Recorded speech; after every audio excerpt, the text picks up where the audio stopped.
ॐ सोमनाथाय नमः। ॐ मल्लिकार्जुनाय नमः।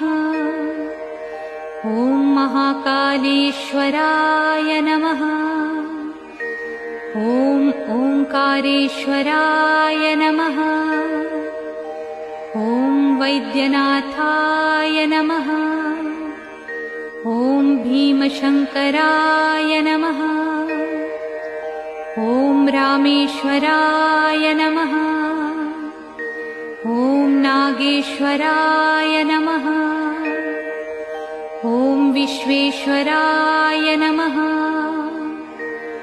ॐ त्र्यंबकेश्वराय नमः।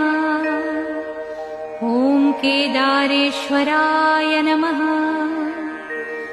ॐ भुस्मेश्वराय नमः।